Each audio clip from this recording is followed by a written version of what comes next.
reduction.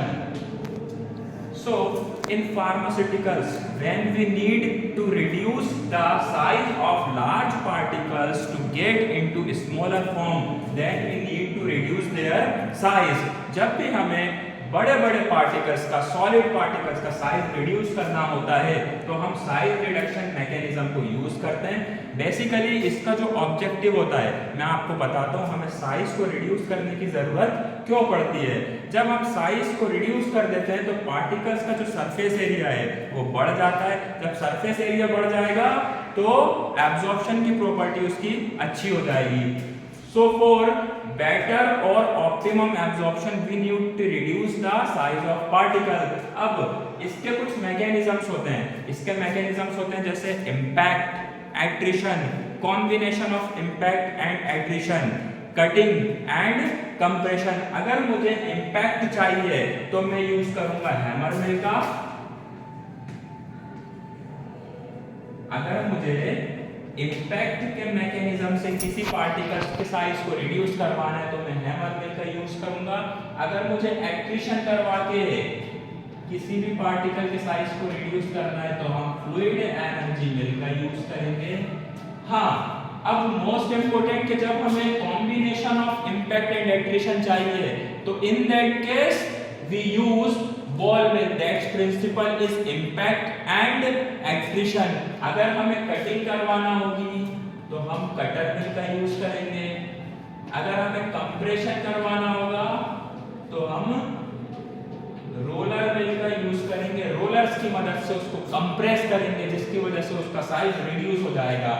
तो most importantly हमारा आज का जो टॉपिक है वो फ्लूइड एनर्जी मिल है। फ्लूइड एनर्जी मिल एक इक्विपमेंट है जो एक्ट्रीशन के मैकेनिज्म पे काम करता है। It is based on the principle of एक्ट्रीशन।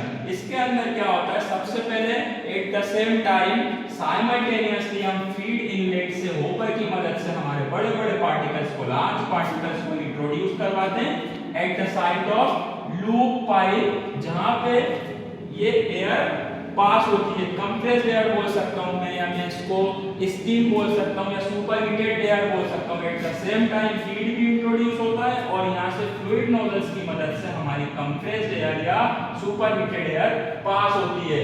अब जब एयर पास होगी तो हमारे पार्टिकल सस्पेंडेड फॉर्म में रहेंगे।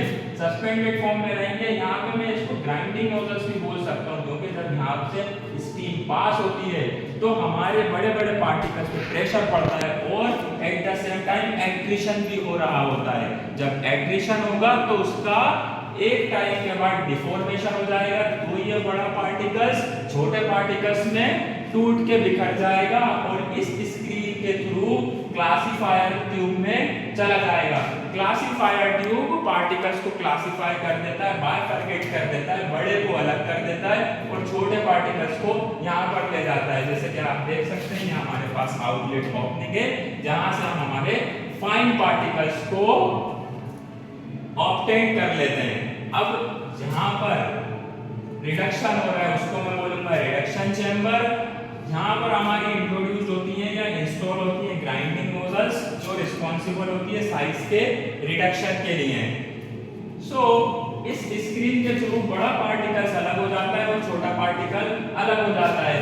अब यहाँ पर हाई स्पीड की वेलोसिटी से एयर पास हो रही होती है तो इस केस में हमारे पार्टिकल्स उड़ के बाहर ना निकल जाए, इसलिए फर्दर कंप्रेशन के लिए हमें फीड इंजेक्टर लगाना पड़ता है और इस पोर्शन से भी हमें कंप्रेस एयर को पास करवाना पड़ता है ताकि ये पार्टिकल्स एक पर्टिकुलर कंपार्टमेंट बने रहें, इस कंपार्टमेंट में इस पर्टिकुलर एरिया में सस्पेंडेड रहें और इनका साइज रिडक्शन यहाँ पर हो जाए। तो that's all about fluid energy mill. Thank you very much everyone.